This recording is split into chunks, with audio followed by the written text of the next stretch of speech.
I don't have a mark on my face. I must be the greatest. I told the world. All right, tell us this. All right. Look, passion for perfection, please be my reflection. Color me a king, built by my complexion. Obsessed on every lesson, there'll be no corrections. Pure progression, pushing every limit of my raw aggression. Back against the ropes, but we never stressing. Inspired by the greats during every session. Big Daddy Kane, ain't no half-stepping. Elevator class to new heights. That's our only weapon. 12 shots, 12 rounds, feel threatened. Good condition, this exhibition, no sweating. Undefeated, underdog, who's betting? 3 times, dope boy, panic spreading. Untouchable, out of reach, no comprehension. That was the great sounds of HG on WNHH. That was still the great sounds of HG on WNHH-LP 103.5 FM New Haven. Myself, Prestige, with my partner in crime, Long Island Rays, Elm City made, EZ Bluez is in the building. And this is behind the brand. Easy, you are better with introductions more than me. Who do we have here today? Honestly, today we actually have an incredible human being, someone who is a New Haven icon, if we're being honest. Someone who is a living, breathing superhero, someone who stands up for the everyone, not just anyone, but everyone. Some people know him as the masked Maniac, and I have to say, this is the first time you and I have actually ever met, and I'm kind of taken aback. Like I'm kind of starstruck a little bit. I'm a little starstruck. I'll be real. I see you on the bike all the time with boombox and everything, and I'm like, oh, that's the dude. My kids are like, oh, my kids are more excited about this episode than they are the entire year we've done before. Just so you know. That's awesome. That's awesome. Mass Maniac, Sabir, how are you, man? I'm good. Hanging in there. You know, it's the pandemic, so we just trying to figure out how to live life again.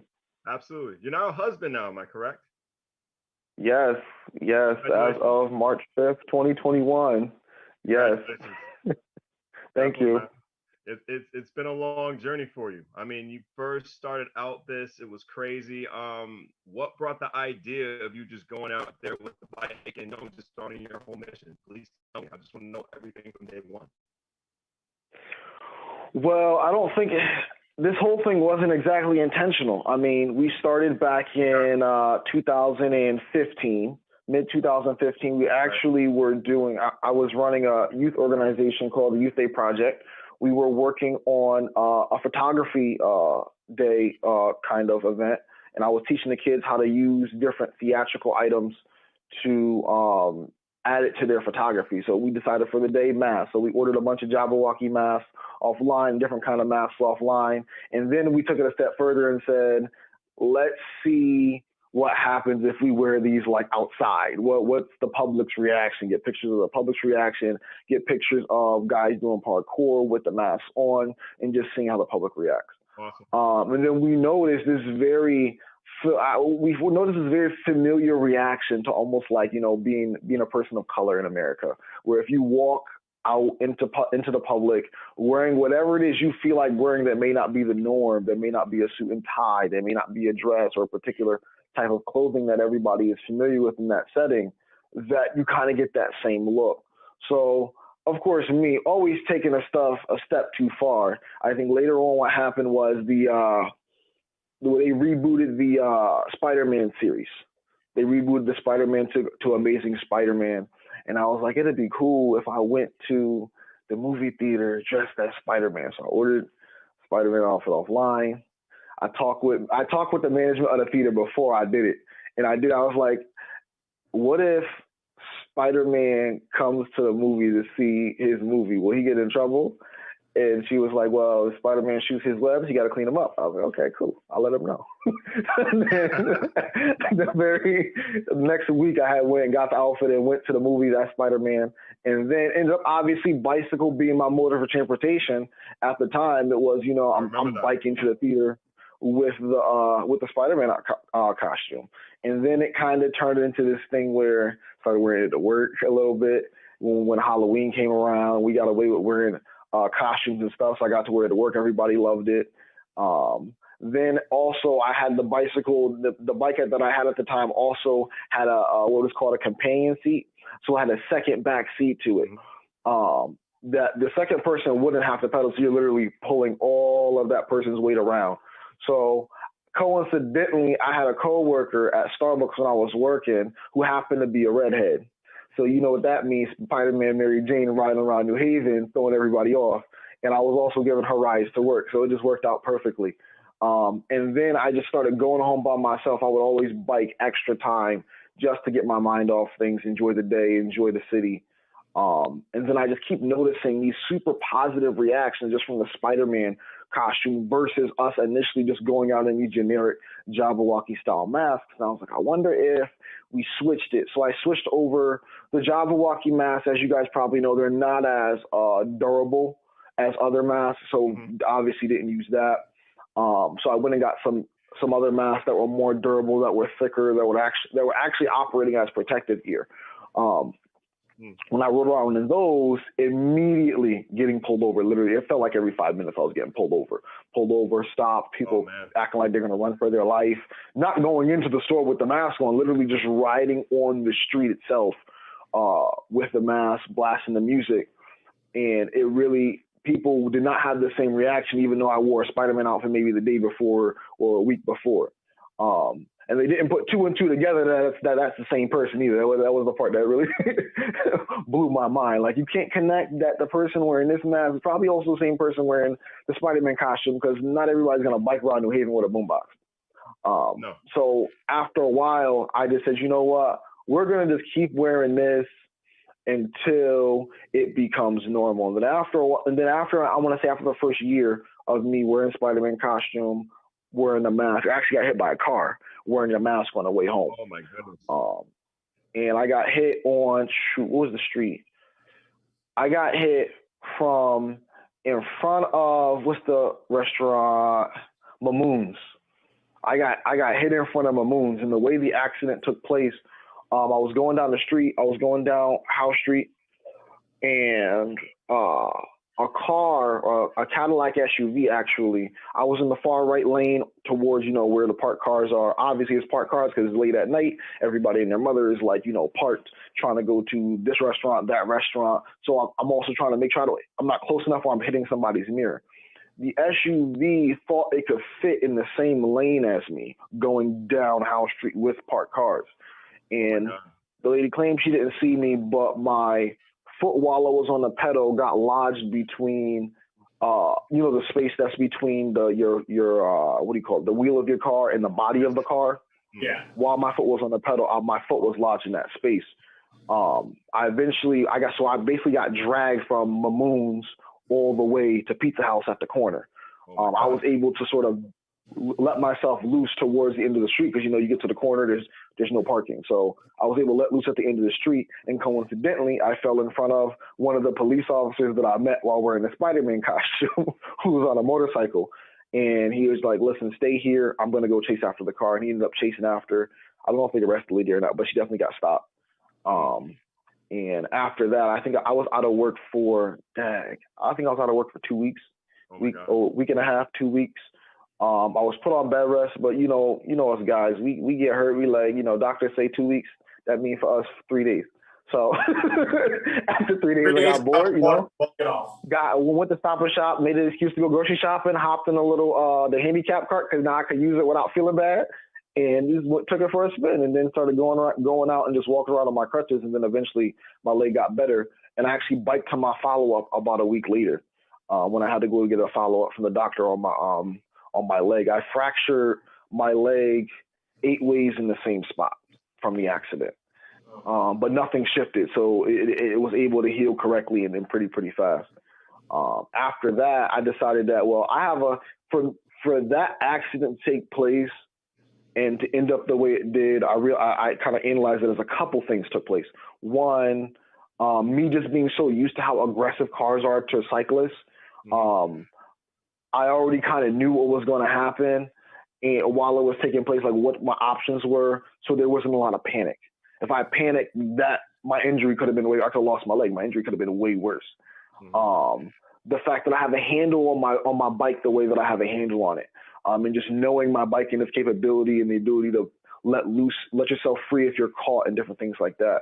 And just thinking about the amount of people in New Haven that just bike to work that may not be that confident in their cycling skills, may not be that confident in the bike that they may have just purchased or had and it was sitting in the garage. Mm-hmm. So after that, I was like, well, now let's try to use this thing to stop what happened to me from happening to other people. And then from there, that just turned into me riding around and literally throwing myself in front of cars, if you will, to keep pedestrians safe, to keep other cyclists safe, and in some cases keep other cars safe. Because my philosophy has always been, I'm not a cop, so I can't give you a ticket, right? I don't believe in using physical force to get you out of the car and beat you half to death like Batman. Like that's not my MO, right? I'm gonna call you out when you almost get somebody hurt. So if you are flying through New Haven when you know the speed limit downtown is basically 2 miles an hour, you're going 40 on a Friday night with drunk people crossing the street and people just trying to get from place to place, not using a crosswalk, and you want to go 40 and you almost hit somebody, I'm gonna call you out on that. If we're at a red light and you want to inch, and you see the crosswalk is on and you're trying to inch down Elm Street to bank right on College on a red light, right? I'm going to call you out on that because you know what time it is. You know what you're dealing with, and you shouldn't be really trying to go through the crosswalk when you know what time of night it is. And that's just not just for New Haven. That's pretty generic to all city life. That is no matter if you live in New Haven, you live in New York, you live in any busy city, you know, Friday night, Saturday night, in some cases Sunday night, any holiday, when people are out and it's late, you're going to have pedestrian traffic. You need to slow down. In some cases, there have been incidents where I've had to chase cars to speed in because they just speeding through. I'm like, if you're going to speed, I'm not going to tell you never to speed, but I'm going to tell you just don't speed downtown. Like take that on the highway, and then that'll be between you and the highway and the state police. But don't do that through New Haven, because the way I look at it is the casualty count is much higher in a high population density area, right? You have the potential of hitting 8 people walking, right, that don't have airbags because they're walking, opposed to, you do that mess on the highway, you'll probably get away with it most likely. And the likelihood of people being as injured is lower depending on what you end up doing. But the goal is to get them from doing it in New Haven. We've had situations. Go ahead. With your dad being a police officer, did that help you knowing more about the laws and just like telling people the right way to go throughout the roads in downtown New Haven? That actually, so as far as me knowing the laws, that didn't play much of a role in that. Okay. As far as which are allowed to go, I mean, some things obviously we talked about. We would talk about over dinner. We have conversations about like what's legal. Is it illegal to wear a mask out in public? And then you just knew that. And then as being just African American growing up in America, you just know the do's and don'ts anyway. Because whatever they don't want you doing a mask, they don't want you to do when you're black. So it's like the rules don't change, right? When you walk into it, you definitely can't walk into a bank with a mask on. But if you walk into a bank black, you just got to make sure you don't look suspicious, right? If you definitely can't. But now it's different. 2021, you are required to have a mask. Yeah, but the kind of mask they're requiring and the ones that I wear is different. I have to say, I have a face bandana Joker mask, and it was awesome walking into a bank looking like the Joker, going to the ATM. It felt great. I loved it. Listen, I can tell you right now, I one-upped you at the beginning of the pandemic because I ordered a bunch of tactical gas masks at the beginning of the pandemic, back in March, April of last year. And the only reason why I stopped wearing them and just switched to N95s was because every time I go in the store and I stand in line, somebody's grandmother or somebody's mom would just have this really awkward, no duh conversation with me about my mask in the store. Like, yeah, you're prepared. You're trying not to die. I'm like, of course I'm not trying to die. Like, that's what we all should be trying to do. Right? So the only reason why I stopped wearing it, but we got a bunch of them. We have their tactical gas masks. they have a built-in fan. You could pop a filter in it, and it also has, the fan is a defogger. So it filters all of your breath that you're breathing out of the mask and kicks it out so that it doesn't fog up any glasses you may have or the goggles in the mask itself. But yeah, I wore that, listen, bank, grocery store, just everywhere for like the first 4 or 5 months of the pandemic. It was awesome. Just, you know, sometimes the attention gets a bit much. And when you're walking, you can't really escape the attention the same as you just biking by, right? You kind of have to deal with it. Yeah. I'm very sorry. I didn't mean to cut you off, Sabir, but that reminded me. I saw this YouTube documentary that was really good. It was like 14 minutes of you just riding through the street, and it was like different interviews, you like different shops, and it was before. Oh yeah. That thing was way back early in the run in 2015. You had this amazing story of how you were at Subway, and this little girl just was amazed to see you and saw like very highly of you and thought you as a superhero, and was just you had a great conversation with that little girl back and forth. And it was at the start of that documentary too, and you were talking about it. And you can correct me if I'm wrong, if I'm missing some parts in the story, Sabir. She didn't see anything. She saw something she was very happy about. And she was like, I think, what, 2 or 3 years old at that Subway restaurant when you were getting your sandwich, and you had the full get up. It was like mid-afternoon, you were saying like that full get up. And it was like, you know, that was a lesson to you that said stereotypes are taught. Right. I thought that was really good about that. Those are definitely taught because, and you can see that with the kids, like you're saying, like the kids, they don't really have those. And if they are scared of the mask, they have like, of course you have your kids that are, we don't teach them to be scared of clowns. They're just naturally scared of clowns. You're going to have your kids that are like that. But at vast majority, the fear of people being different on a level of dress is taught to children.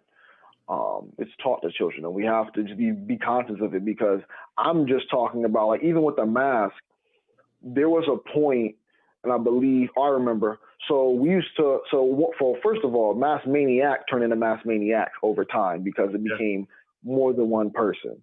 And we ended up like talking about making the uniform more intentional. So obviously intentionally we're trying to wear something that's theatrical, but also protective gear. Then it kind of got to a point where we had to look at the colors and how the colors influence our perception. And it was, I don't know if you guys remember, I think it was the BET Awards.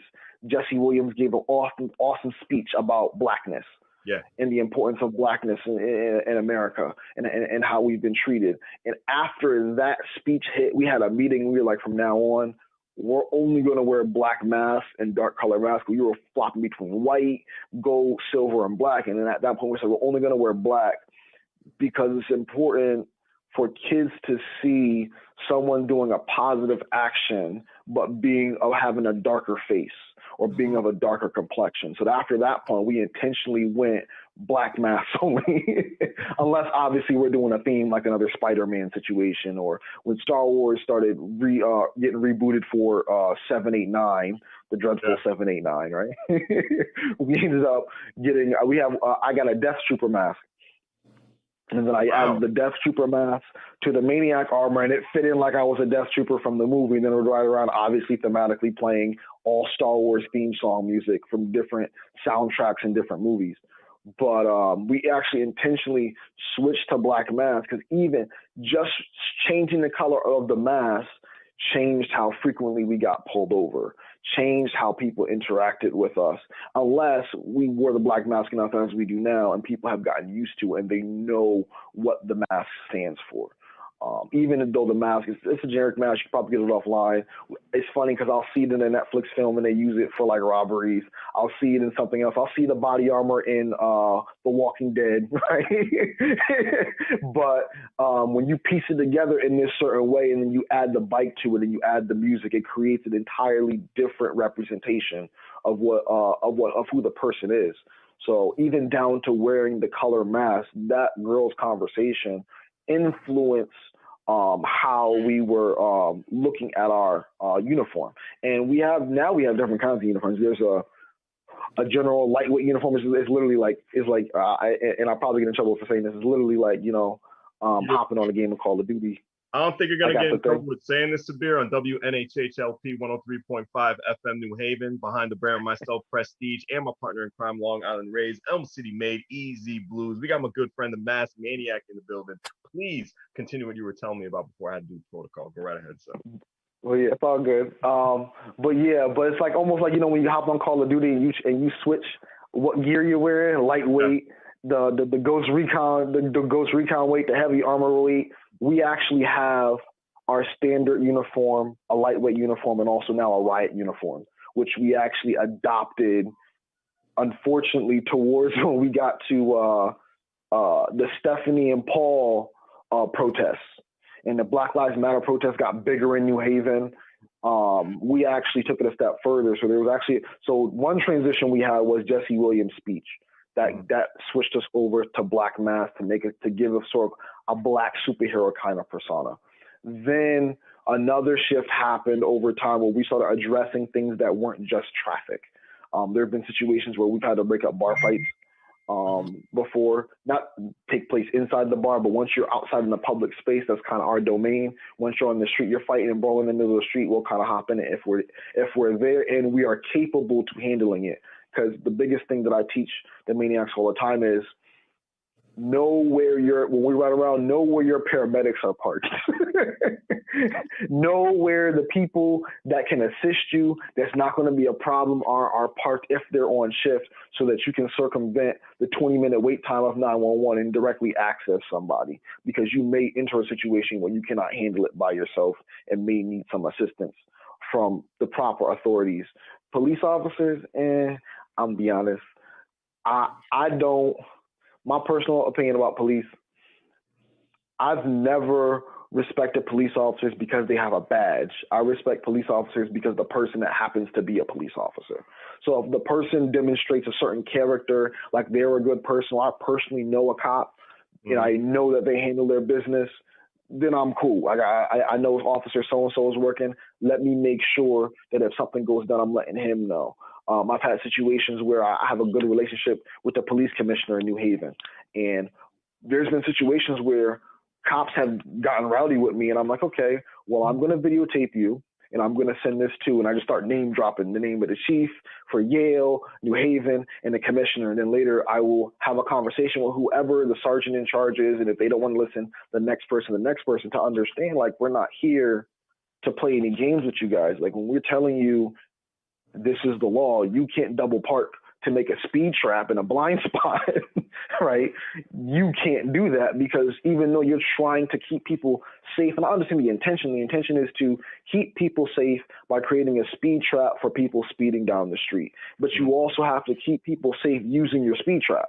You got to pick the right side of the street that's not going to disrupt the road and make a cyclist bank the corner of the speed trap. This incident actually happened on, if you were on Elm, and when you put the reverse bike lane over on High Street, and how they have the brick wall. So if you bank that right and there's a car parked in that bike lane, you're not going to see it till after you bank the right. We actually had an issue for a long time with cops parking in that bike lane right past the brick wall, creating a behind the blind spot. So if you bank that corner, you hit the car. And we've literally gone back and forth with cops about that, and I've had to talk to them. But anyway, so we actually started going beyond just the pulling people over, stopping cops and stopping citizens for speeding for no reason.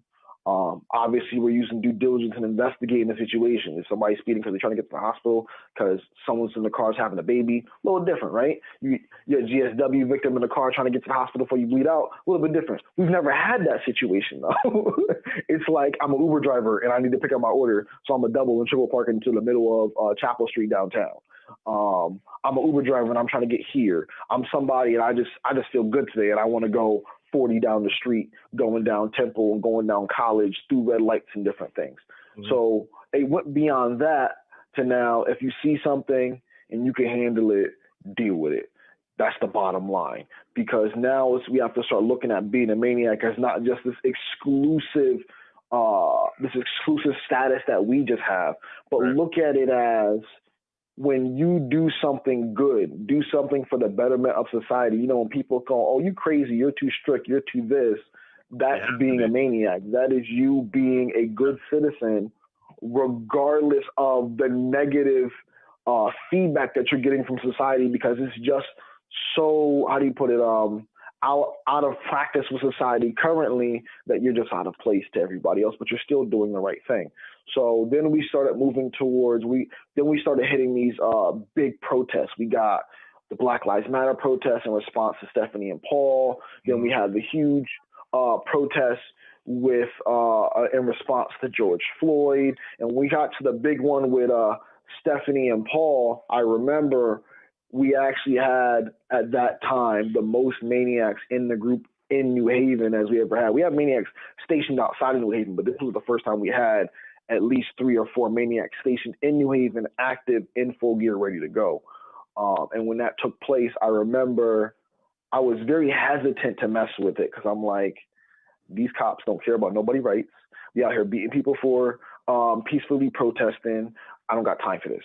And then one of the members eventually convinced me, and he was like, listen, they're out here. Technically, they're marching in the street. We keep the street safe.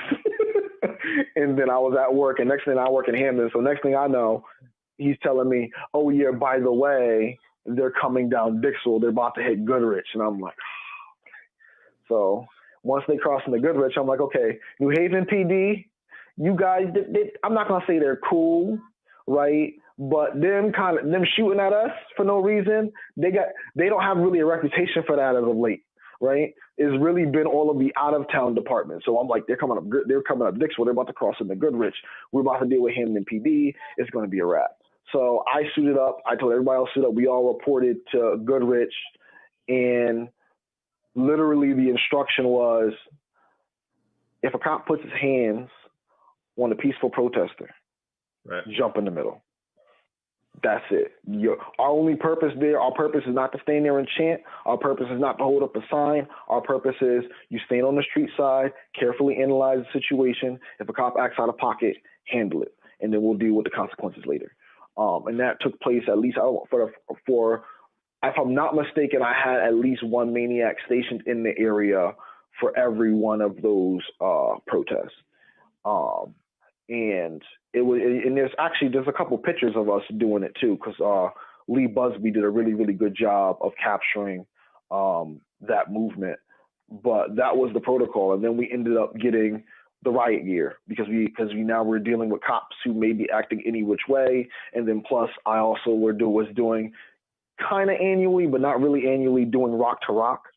And the first Rock to Rock I went as a participant.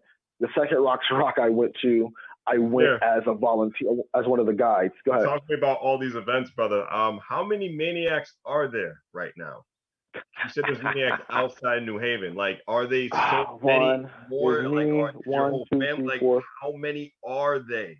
Or is it going to be a statewide thing? Is it going to be like nationwide? Tell me, how many of you are there right now today of 2021? Right now, active right now, 2021, we have 5 Maniacs that are active. Okay.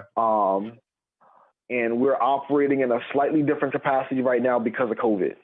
I understand. Because when COVID hit, I was just like, we ain't vaccinated. I want y'all dead. So go home, be a Maniac for your family. and that's kind of how we moved after that. But yeah, we did the riot gear. We got the riot gear for the Rock to Rock event, which actually came in more handy, thankfully, at Rock to Rock, because I really wasn't hoping that it came in handy with cops. But it came in really, really handy with Rock to Rock because we were riding through, is it the hill? That's Fairhaven. We were riding through near Fairhaven by Kimberly Avenue and stuff. And I remember this car trying to take out this lady who had a kid on the trailer.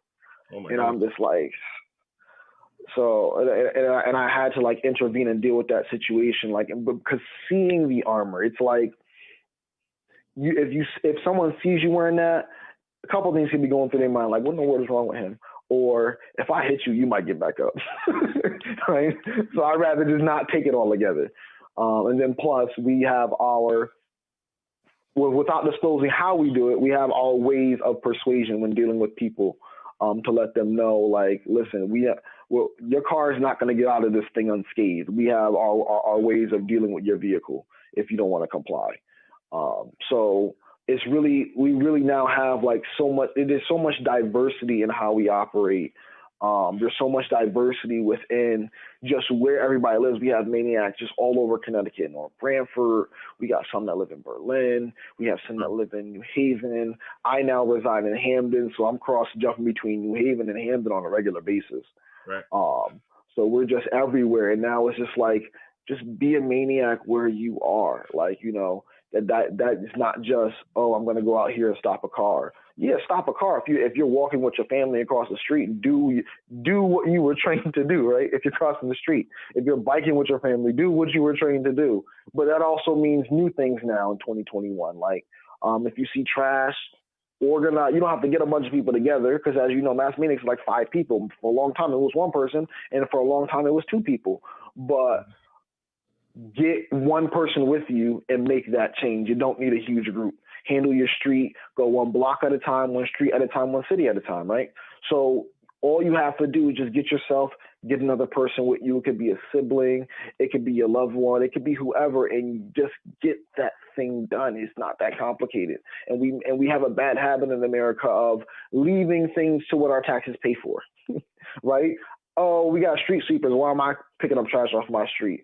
Oh, this is not my property. Why am I picking up this bottle that's in the walkway? Oh, this is here. Why would I do this, right? Why would I shovel out my neighbor? Why would I help them with their leaves? It's different small things that's like, because it doesn't directly fall on us, we don't do it.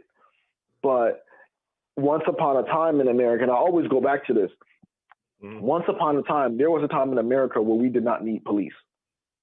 Where if something went down, you just went to your neighbor, and then they called 2 or 3 neighbors, and it was a wrap, right? Once upon a time, there was a time where we did like the unfortunate situation that took place in Fairhaven with the young lady that was killed, right? But we galvanized the way that we did in that situation on social media to help get someone brought to justice in less than 24 hours, right? We didn't necessarily need the cops to do 100% of the legwork and then wait 20 minutes for them to get there. And that 20 minutes, you've lost most of what you needed to get what you need to get done. You just got to handle. If you see it, it's not just see something, say something. If you see something, do something, right? If you can, don't just wait, because the more that we wait, we end up with the politicians that we end up with in a lot of cases that we don't need. We end up with systems that we don't need. We end up with budgets that are imbalanced, that favor a certain group of people. We just end up with a not equitable system that doesn't hold everybody accountable. Now, imagine if the reason why we got the street sweeper policy change was because everybody's like, well, I'm picking up all this trash, so you either fix this and make it better, or, you know, we're going to get you out of the office, or we're just going to vote on the next council meeting. We're going to get rid of street sweepers. We don't need them on our street. Don't send street sweepers to our street, because we don't want to pay taxes for it. And that way, you know, we don't want to see a tax hike on the next budget either, because we're doing all this work ourselves for stuff we're paying taxes for. Right. If we did it that way, it'd be different, opposed to this sort of entitled, like, you know, oh, well, I'm paying for this, it should be done. Where at the end of the day, you're paying for something, but you're paying for the service of another human being to you. And anything involving another human being is liable to some level of error, some level of forgetfulness, even though you see the machine, right? You see the street sweeper, you see the trash truck, you see this, you see that. You see the machine, but the machine is operated by a human being. And different things happen in the workforce that either you just got to be lenient and be patient, or you need to step in and try to figure out what the problem is and help correct it. Just saying I pay taxes on it is not enough. Case in point, the defund the police movement, right? You just saying, oh, we pay the cops to do X, Y, Z. Well, actually, when we dive into this thing, we're paying them to do a lot more than we say we're paying them to do. And when we come to New Haven PD, which is kind of crazy to me, their salary versus surrounding towns and the amount that they deal with on the day to day, particularly the starting salary of New Haven PD versus Yale PD. I'm not going to get into how much the difference is, but if you look it up, it's a lot. Mm-hmm. And they do two similar but totally different things. One thing I want to ask you about police departments. in the past, I believe it was about like 4 or 5 years ago, I think I saw a video that the New York Post did about you. Are you still getting offered jobs from the police department recently, or no? No. The last time, so that was happening a lot when I was in New Haven. That hasn't happened recently. I don't think that's actually happened in a couple of years. Those job offers that I was getting around the Army, the fire department, the police department really were big when I had the secondary bike seat. And it was me, because I get it. Like you're thinking time of crisis. You're thinking you got a man down. You see somebody that can literally carry a second person up and down the hill for 3-4 hours at a time. Like I get the concept. Eventually those dwindled away. And cops were just like, you're just going to do you, because now we also have to understand the reality that we're in. Who's trying to be a cop in this climate, really? Like my younger brother just became part of the New Haven Police Department. Okay. But how many New Haveners are really trying to be cops? We know what environment we're in, and if you remove just the entire issue with the police department, just looking at salary, looking at you have to make a living, looking at landlords running down their apartments and have them looking crazy, so everybody moves out, and then when everybody moves out, they renovate and hike the rent. Right? We have to have salaries that can compete with that rent hike. We have to have salaries that, if we're homeowners, can compete with the constant tax hikes. And just looking at the job of police officer in New Haven, that could be difficult, right? It's probably more feasible on a public relations perspective to look at something like an EMT, to look at something like an RN or LPN or a firefighter, where even though you may be in unfortunate situations like a police officer, the public's outlook on you is more heroic because they're not abusing their power the way police officers are, right? And then also, again, salary, right? Salary plays regardless of how rewarding the job is internally. We got to make a living. You can't, and the cost of living in New Haven is very high. The cost of living in Hamden and other surrounding neighborhoods is now starting to compete with New Haven because more college students are moving in. They're expanding the universities, and with expanding universities comes bigger classrooms and more students. And that's how they make their money. And even though their dorms may be packed or their dorms may not be full, we know once you go to college, everybody ain't gonna live in dorms. Some people, they're going to want to live off campus and have that freedom. So now the immediate area around the college within a 2 to 5 mile radius is now also populated with students that come in seasonally, plus residents that have been here for 5 to 10 years. And the income is different. The income background is drastically different. The background of what they are trying to achieve in this city. Some are in here for a little bit. Some are in here to be here and die here. There are people on a regular basis in New Haven that come into the city, and they're in the city seasonally for their education, which there's nothing wrong with that, as long as you respect the place in which you are in as far as the city, not just your university. But when you come to a city, even seasonally, respect the city and then leave for 2 months, right? And 3 months. And then after 4 years, you're just gone, right? The impact that you could have on that city when your time in the city is tied up with schoolwork and different other functions, it's going to be very, very low.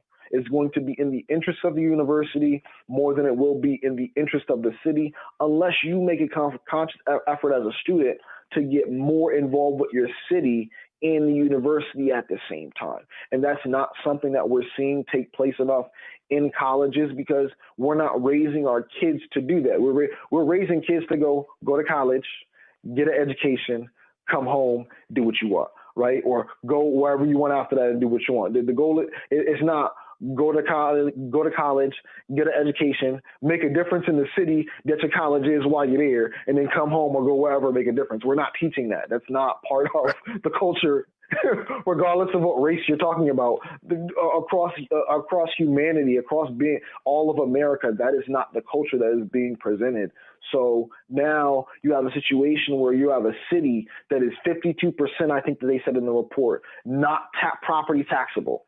So the city is operating on 48%, approximately 48% of their total property taxes to handle situations with school administrators sitting with six-figure salaries while teachers are getting paid scraps, and police officers, with respect to New Haven, getting paid not the wage they deserve, even as police officers, right? Dealing with the crap that they deal with in New Haven, while neighboring, and I say neighboring because they kind of operate as their own city, while neighboring college or university police departments are getting paid much higher salaries, starting to do less, right?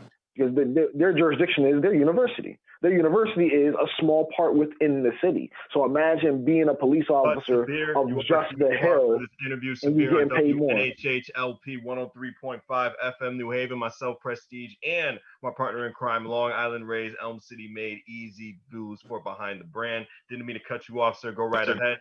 But no problem. We're going to share this awesome video that we got for the promo footage that you ride on the bike. Not the video. Time. Not the video.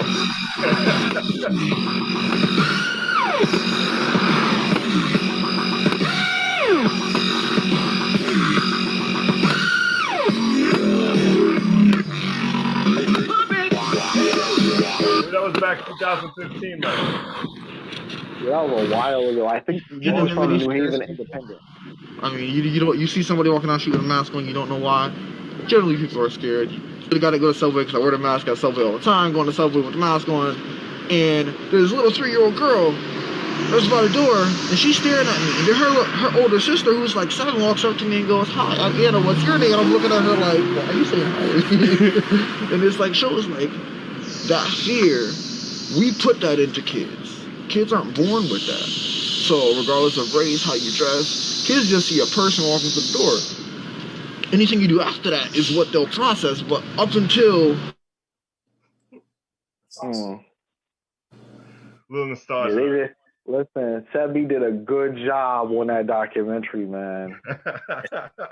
Sebi Medina, he did a good job. Good dude. He did a really, really good job on that. That's actually one of my favorite pieces.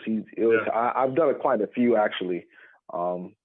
I also wondered after a while if the university professors would get pissed at their students constantly using me for their finals paper, because that was a constant thing. Every year I get a different Yale student or Southern student using me for a university paper or their finals project. But Mario, what a charge, man. You said you had different students give you for documentaries. Know your value. Listen, I did one documentary. I think I did one documentary with Germany. I think that was the first one that I did, and I had to get them to compensate me because I was doing because I had to what they wanted me to do. I had to call out of work to do it. So I'm like, listen, I gotta be out of work. I gotta pay bills. And they were like, okay, cool. And they literally flew in all the way from Germany to put me on their YouTube channel. And I was like, wow, that was really cool. So it was good seeing yourself in another language, right? Yeah, that's always fun, right? It's one thing if you see yourself, right, and it's in Spanish, because we see Spanish all the time, but you see German, you're like, whoa, right? You're like, I didn't even know that was a thing. Like, you forget that people outside of America got YouTube channels that are not in other languages. But yeah, Sebi did a good job. But you're a man of many, Sabir, you're a man of many talents. What projects are you doing outside of Mass Maniac? Gosh, that's a loaded question. What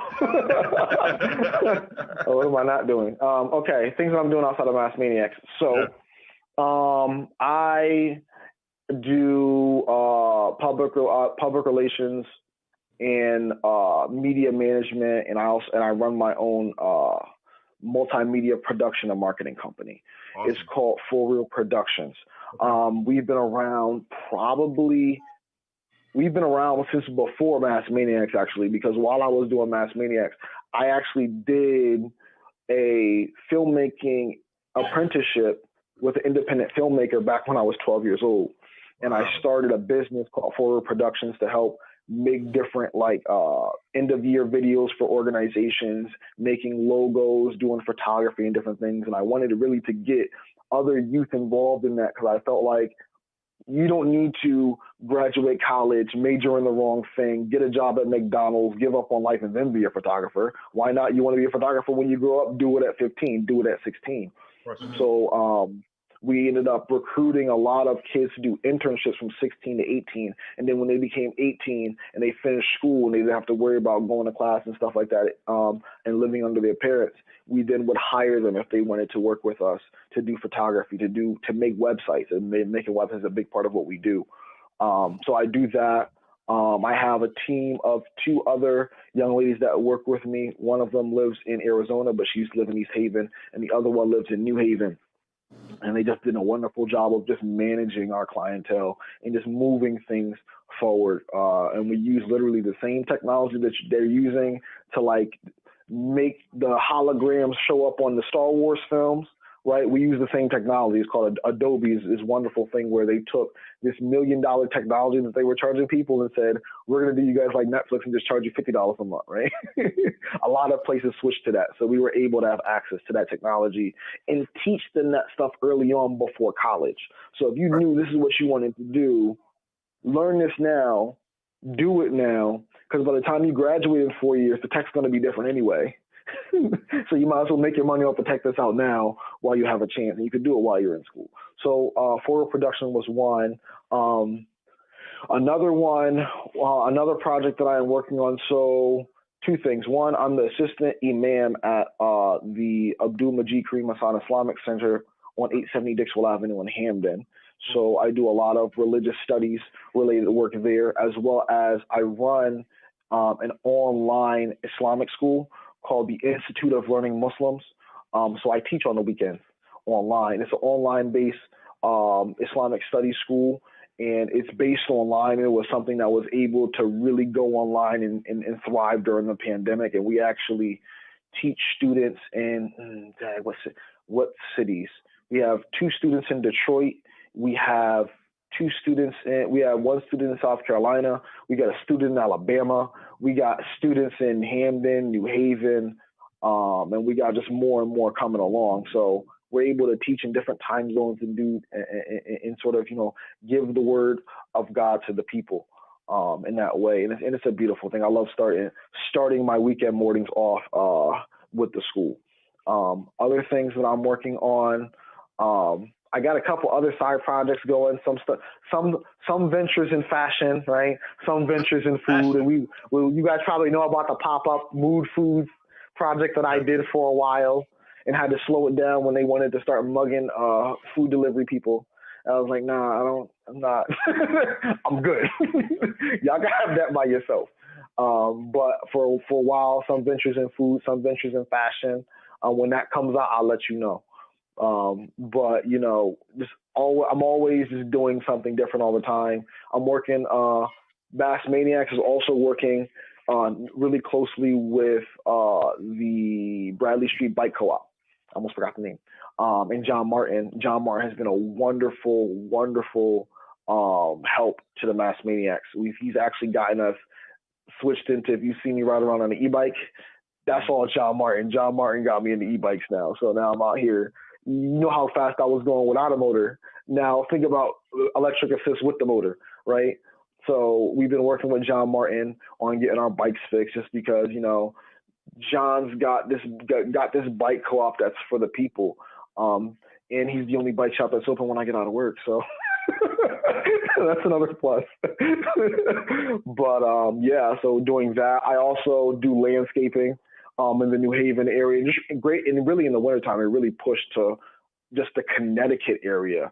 It's called, I work for LLC my brother runs. I work with him. It's called Echo Green LLC. We literally do all kinds of yard maintenance. I've gone in, ripped stumps out of the ground with a sawzall, chopped down small trees, we're putting in patios this spring. We're redoing people's gardens. We started out with just cutting grass, and then in the wintertime, we were literally shoveling snow in like 3 or 4 different towns, riding around, just throw everything in the truck and just go around. And instead of we literally kept, though, all of the houses that I did when I was like 10, 11, 12 on the block of my parents' house, and I just kept doing them. And then they told their friends, and their friends told their friends, and somebody has a neighbor or has a relative that lives in Hamden, so now I got a Hamden. So now I got somebody in Hamden. Or the funnier thing that happens where I will be working with someone who I do landscaping for. Then they find out I do the Islamic school. Then they tell somebody about the Islamic school. So now I have a new Islamic school student. And then the Islamic school student also needs their snow done. So now they're talking to the client that referred them and going, oh yeah, Sabir does snow. So I'm like, okay, so now I'm doing your snow and I'm your teacher. So I'm doing your lawn and I'm your teacher. And it's just this wonderful just organic relationship between the customer and the person doing the service that I feel like we don't get as much anymore. Like we're getting there, we're like keeping track of like the customer's goals with their yard, what they want it to look like. In some cases we go in there, like now we're starting to do indoor stuff. So I'll be shortly showcasing some of my indoor project skills. I'm redoing a basement in my apartment. And we're going to try to turn it from what it looks like now. I'm not going to tell you what it looks like now. I'll show you a picture after I do the after. But we're taking it from what it looks like now and turning it into a laundromat-style basement that makes tenants feel comfortable to do their laundry without going into a laundromat during the pandemic, right? Because we don't want to go to the laundromat during the pandemic and be sharing those buttons and sharing those wash machines. We want to keep our touch points low. And then hopefully with the Mask Maniacs itself, I'm really looking, hopefully this year, now that we've gotten a sense of how this thing is going to play out, now that we know that if we are responsible when we go out in the world and do the right thing, that does not mean you're just going to get COVID, right? Remember when they had all of the protests with Black Lives Matter? And we were like, oh my gosh, they're going to cause a COVID spike. And there was no COVID spike. But we had national protests on an unforeseen scale. Like, there was no COVID spike. So that proves that if you're going out here, particularly outdoors in the public, if you're doing things outdoors, particularly picking up trash, making sure your neighbors are good from a distance, you can really do this thing safely, regardless if you're vaccinated, as long as you're following the other protocols of 6 feet apart, wearing the mask. Unless the variant gets crazier and they tell us this thing is going through our mask and we're all going to be jacked up, as it is right now, we can still go out and do the right thing safely without using COVID as an excuse anymore. Because that's really what it is at this point. We're over 1 year into a 2-week lockdown, right? And we're still using, well, it's COVID outside, so I don't want to pick up trash outside my house. Listen, trash grabbers existed before COVID. Use a trash grabber. You can do the whole thing without touching the trash you're picking up, right? You could wear gloves. Gloves are readily available. In fact, when at the beginning of the pandemic, you couldn't find alcohol, you couldn't find N95s, you couldn't find hand sanitizer. Now we know what we're dealing with, so now it's stocked up at any store. Brands that didn't even sell it are selling it now. One thing of where to find you, because we got a minute left of this broadcast. One thing of where to find me. Yes, social media, everything. Go right ahead. Okay, so you can find me on Facebook. You can do facebook.com / Sabir Abdussabur. If that's too hard to spell, because it probably is, go Instagram.com / Sabirism, SABIRISM. All my social media for all the projects that I run is all plugged into my phone.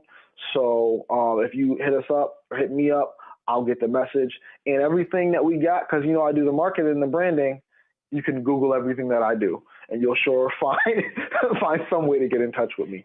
So if anybody's interested in anything that I've talked about or collaborating with me for anything, feel free to reach out. If my schedule allows it, I'll do my best. But we got this Zoom thing now. The beautiful thing about COVID is we know how to do things without being there. So hopefully we can make things happen. Definitely. We're making things happen right now. Sabir, thank you for being part of the broadcast for Behind the Brand. It's been an honor to have you and learn all this information. Thank you so much on WNHH LP 103.5 FM, New Haven. Myself, Prestige, and my partner in crime, EZ Bluez. Thanks, Sabir. Appreciate you. All right, guys. Oh, this. Come here, Chad. I'm the greatest thing that ever lived. I don't have a mark on my face. I must be the greatest. I told the world. All right, tell us this. All right. Look, passion for perfection, please be my reflection. Color me a king, built by my complexion. Obsessed on every lesson, there'll be no corrections. Pure progression, pushing every limit of my raw aggression. Back against the ropes, but we never stressing. Inspired by the greats during every session. Big Daddy Kane ain't no half-stepping. Elevator class to new heights, that's our only weapon. 12 shots, 12 rounds, feel threatened. Good condition, this exhibition, no sweating. Undefeated, underdog, who's betting? 3 times, dope boy, panic spreading. Untouchable, out of reach, no comprehension. Act Nicholas,